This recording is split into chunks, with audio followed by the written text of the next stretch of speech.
diberikan kepada kita semua.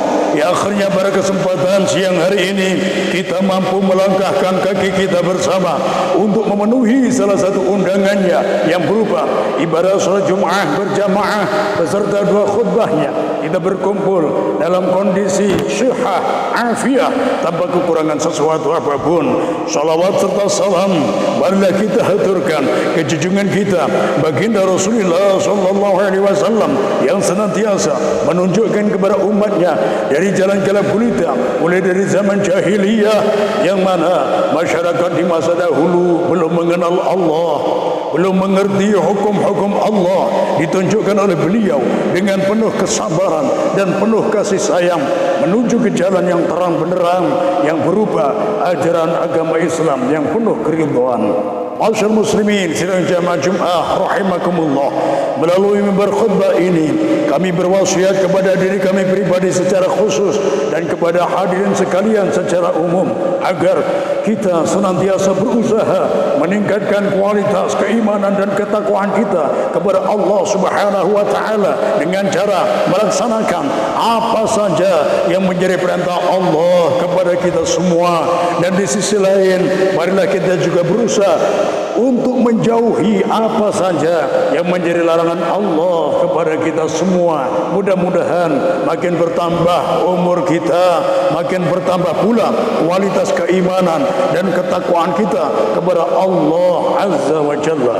Masyaallah muslimin sidang jamaah Jumat rahimakumullah, alhamdulillah Allah Subhanahu wa taala mentarbiah kita, mendidik kita di bulan suci Ramadan dengan berpuasa dengan tujuan supaya keimanan kita bertambah, ketakwaan kita meningkat, dan jasad kita senantiasa sehat. Maka setelah keluar dari bulan Ramadan, kita jangan sampai meninggalkan kebiasaan baik ini. Tarbiyah dari Allah Subhanahu wa taala di luar Ramadan, kita nanti diusahakan melaksanakan puasa-puasa sunnah, Senin Kamis, puasa Daud, Ayyamil Bid, dan sunnah-sunnah yang lain, sebagai bentuk bahwa Allah Subhanahu wa taala mendidik kita di bulan suci Ramadan bisa masuk kategori berhasil. Kita juga dididik di malam hari untuk melaksanakan sholat tarawih, sholat witir, yang mana di luar Ramadan kita tidak pernah melaksanakan sholat-sholat ini. Tarbiyah dari Allah Subhanahu wa taala supaya kita mengambil bagian kita di sepertiga malam, kita korbankan nyenyaknya tidur, hangatnya selimut, kita pakai bermunajat kepada Allah Subhanahu wa taala. Dan tidak kalah pentingnya, salah satu didikan Allah di bulan suci Ramadan, kita berpuasa. Puasa dihukum wajib mentarbiah kita supaya kita merasakan lapar dan dahaga mulai dari terbitnya fajar sampai tenggelamnya matahari. Kita merasakan bagaimana kalau kita sedang menahan lapar, bagaimana kalau kita sedang menahan haus, supaya hati kita lebih lembut, dan lebih penting lagi kita lebih peka terhadap sekeliling kita, terhadap sesama kita yang memerlukan uluran tangan dengan kita. Kita di siang Ramadan menahan lapar dan dahaga sangat berat, tapi kita sadar itu semua dalam rangka mematuhi perintah Allah Subhanahu wa taala, kewajiban puasa bagi seorang muslim muslimah. Tentunya dalam menjalaninya agak ringan karena kita sadar ini dalam rangka mematuhi perintah Allah.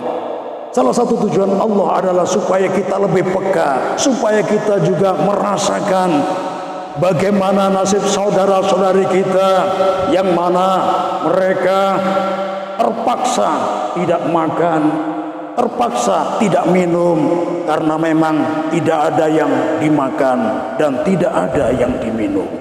Maka disinilah kita dididik oleh Allah supaya merasakan kelaparan mereka, merasakan kehausan mereka, sehingga kita dalam menjalani kehidupan sehari-hari kita lebih peka terhadap sekeliling kita seluas-luasnya.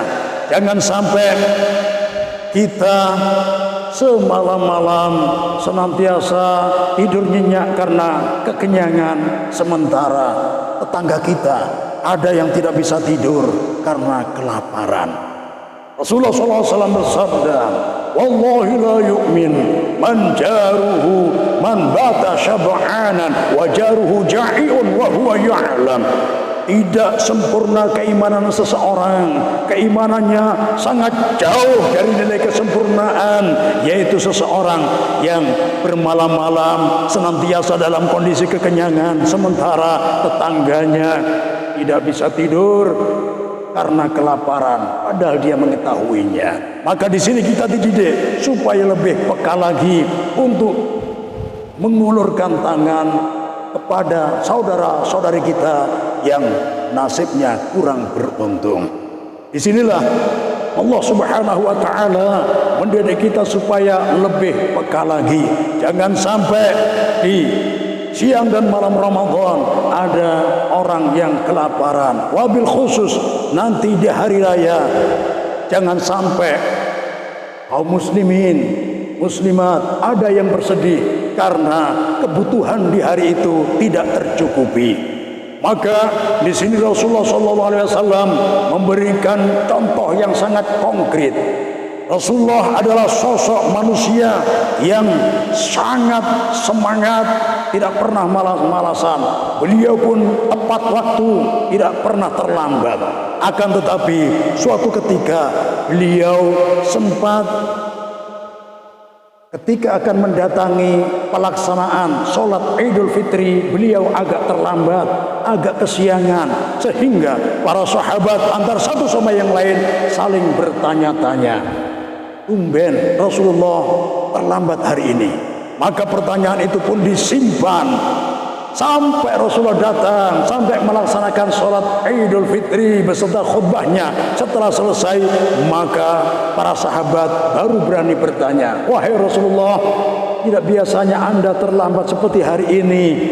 Kalau boleh tahu, apa yang menghalangi Anda untuk datang tepat waktu seperti hari raya sebelumnya? Maka di sini Rasulullah SAW menceritakan, sebenarnya aku berangkat dari rumah sudah tepat seperti hari raya Idul Fitri sebelum-sebelumnya. Akan tetapi kebetulan hari ini di tengah jalan aku menemui pemandangan yang kurang sedap untuk dipandang. Para sahabat pun bertanya, wahai Rasulullah, bolehkah kami tahu apa pemandangan yang Anda pandang dan menurut Anda pandangan tidak sedap? Aku melihat ada anak kecil yang tidak terawat, rambutnya amburadul, bajunya compang-camping, berdebu, ingusan, walhasil kelihatan kalau tidak ada seorang pun yang memperhatikannya, tidak terurus, dan yang membuat hatiku lebih sedih lagi. Sementara di sekelilingnya anak-anak kecil yang usianya sebaya dengannya, masing-masing penampilannya bersih, pakai baju baru, aromanya juga harum, lagi asyik bermain. Sedangkan anak tadi diolok-olok, dikucilkan, dimarginalkan, dibuli bersama-sama teman sebayanya. Maka aku tidak tahan melihat kondisi anak kecil tersebut, maka terpaksa langkahku aku belokkan untuk menghampirinya. Setelah aku hampiri anak tersebut, aku ingin berusaha untuk memberikan solusi, membahagiakannya. Aku tanya, ya bunayya, wahai anak kecil kesayanganku, aina abuk, di mana ayahmu? Maka dia pun bilang, abi kutila fi sabilillah li'i'la'i kalimatillah. Ayahku meninggal dunia di medan perang dalam rangka membela agama Allah, mati syahid. Aina ummuk, di mana ibumu? Ummi yatazawwaj bi rajulin akhar wa tarakani. ibu saya menikah dengan laki-laki lain dan meninggalkan saya. Otomatis mulai saat itu tidak ada yang memperhatikan saya. Makanya kondisi saya mungkin memprihatinkan seperti yang Rasulullah saksikan saat ini. Maka Rasulullah yang sangat cerdas, beliau pun berusaha untuk menggembirakannya saat itu juga. Maka beliau pun memberikan tawaran yang luar biasa. Ya bunayya, wahai anak kecil kesayanganku, mulai sekarang maukah engkau menjadikan aku sebagai ayahmu? Sayyidatina Aisyah radhiyallahu ta'ala anha menjadi ibumu, Sayyidatina Fatimah Zahra menjadi bibimu, Sayyidina Ali bin Abi Thalib menjadi pamanmu, Sayyid Hasan dan Sayyid Husain menjadi saudaramu. Apakah engkau mau? Maka matanya pun terbelalak, matanya pun berbinar-binar tanpa mengucapkan satu kalimat pun, tapi dari ekspresi wajahnya sudah kelihatan jawaban tersebut. Dia sangat gembira dan pasti menerima tawaran tersebut.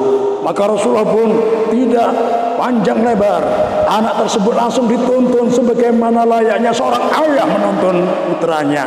Diajak pulang terlebih dahulu. Setelah sampai rumah, diserahkan kepada istri beliau tercinta. Ya Humairah, wahai istriku tercinta yang pipinya kemerah-merahan, Sayyidatina Aisyah radhiyallahu anha, tolong mandikan anak ini. Setelah engkau mandikan, pakaikan baju baru yang memang sudah aku siapkan untuk anak-anak yatim. Dan ketahuilah, mulai saat ini anak ini menjadi anak kita. Maka dimandikanlah anak tersebut, dipakaikanlah baju baru, karena dia masih anak-anak.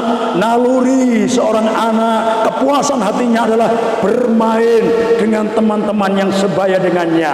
Kalau tadi dia minder mendekat teman-teman sebaya dengannya, karena mereka semua pakai baju baru, waroma juga harum, penampilannya juga bersih, dia minder. Tapi sekarang dia sudah tidak minder lagi, karena Ibunda Aisyah radhiyallahu anha telah memandikannya, memberikan aroma yang harum, memakaikan baju baru. Maka dia sudah tumbuh percaya dirinya, dan dia minta izin, wahai ibuku, bolehkah aku bermain dengan teman-temanku?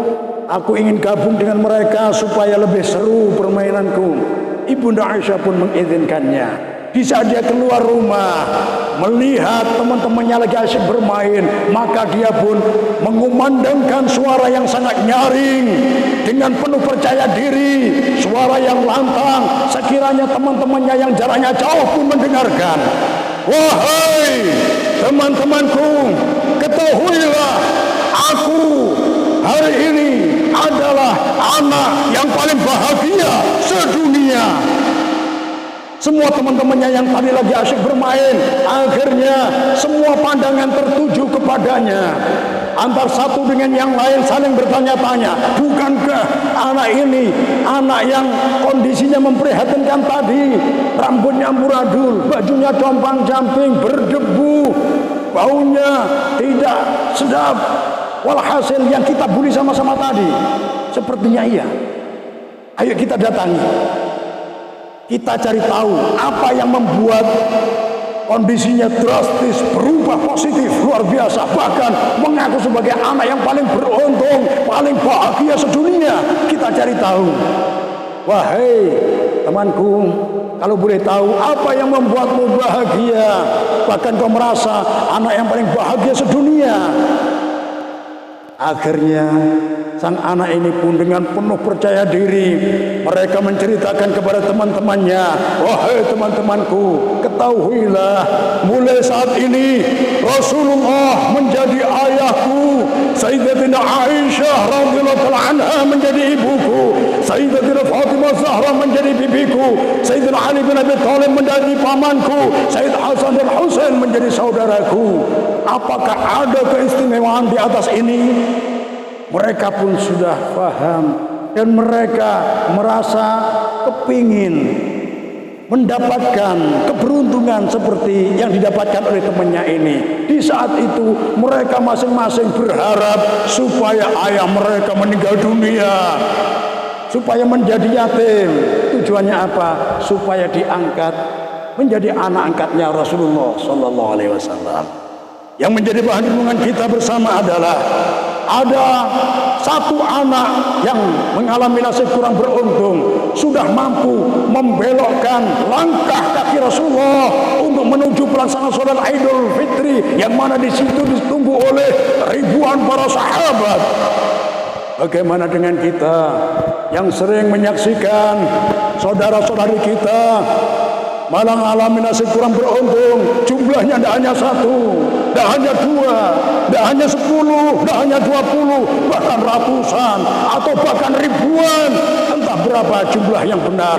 Walhasil, kalau pemandangan seperti ini sering kita saksikan, sementara hati kita tidak peka, tidak ada rasa empati untuk membantu mereka, kita harusnya malu kalau mengaku sebagai umat Rasulullah, terutama yang diberi amanah harta.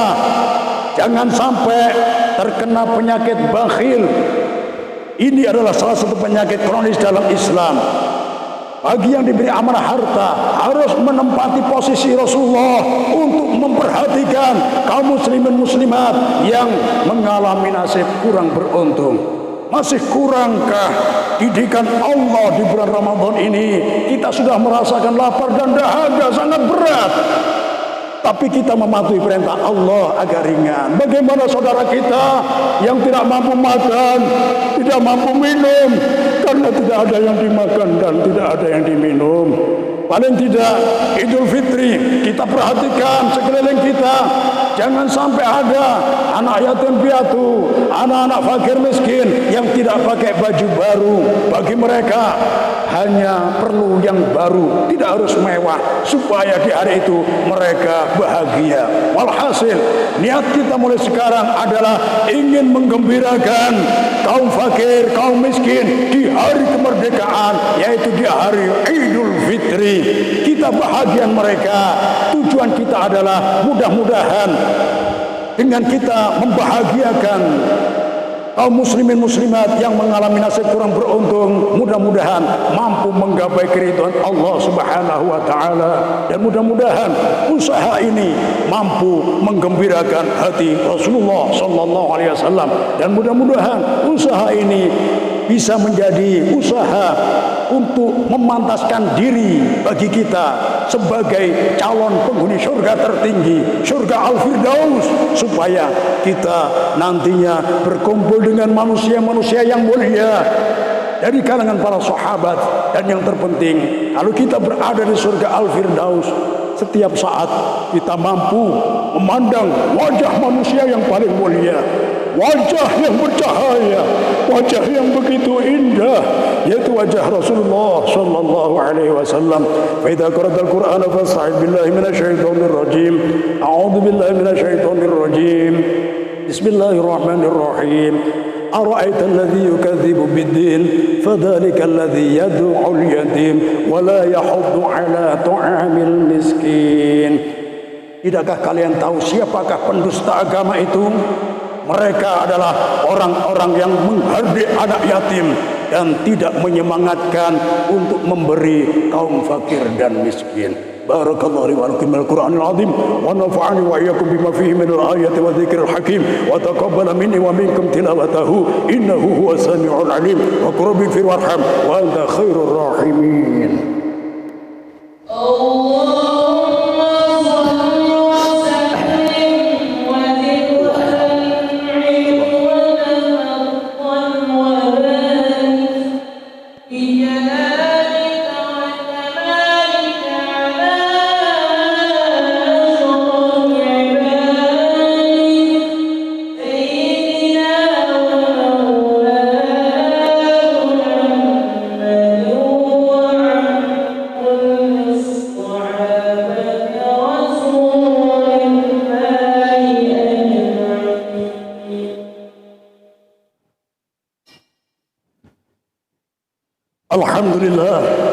الحمد لله الذي هدانا لهذا وما كنا لنهتدي لولا أن هدانا الله. أشهد أن لا إله إلا الله وحده لا شريك له، وأشهد أن نبينا محمدا عبده ورسوله لا نبي بعده. اللهم صل وسلم على سيدنا محمد وعلى آله وصحبه من تبعهم بإحسان إلى يوم القيامة. أما بعد، فيا عباد الله، إني أوصيكم ونفسي بتقوى الله. اتقوا الله يا عباد الله، اتقوا الله حق تقواه، واعبدوا الذي لا إله سواه، وأمروا أهلكم بالصلاة، فإن أول ما يحاسب به العبد يوم القيامة الصلاة، فإن صلحت صلح سائر عمله، وإن فسدت فسد سائر عمله. أكثر من الصلاة والسلام على خير الأنام سيدنا محمد صلى الله عليه وسلم، فإنه يقول: أقربكم مني منزلة يوم القيامة أكثركم علي صلاة. ونعلم يا عباد الله أن الله قد أمرنا بأمر بدأ فيه بنفسه وثنى بملائكة المسبحة بقدسه، وإياها بالمؤمنين من عباده تعميما، وقال مخبرا وعاملا لهم تكريما: إن الله وملائكته يصلون على النبي يا أيها الذين آمنوا صلوا عليه وسلموا تسليما. اللهم صل على سيدنا محمد وعلى آل سيدنا محمد كما صليت على سيدنا إبراهيم وعلى آل سيدنا إبراهيم، وبارك على سيدنا محمد وعلى آل سيدنا محمد كما باركت على سيدنا إبراهيم وعلى آل سيدنا إبراهيم في العالمين إنك حميد مجيد. اللهم اغفر للمسلمين والمسلمات والمؤمنين والمؤمنات الأحياء منهم والأموات، إنك سميع قريب مجيب الدعوات وقاضي الحاجات وغافر الذنوب والخطيئات يا أرحم الراحمين. اللهم أعز الإسلام والمسلمين، اللهم أعز الإسلام والمسلمين، اللهم أعز الإسلام والمسلمين، وأهلك الكفرة والمشركين، وأعلي كلمتك كلمة لا إله إلا الله إلى يوم القيامة.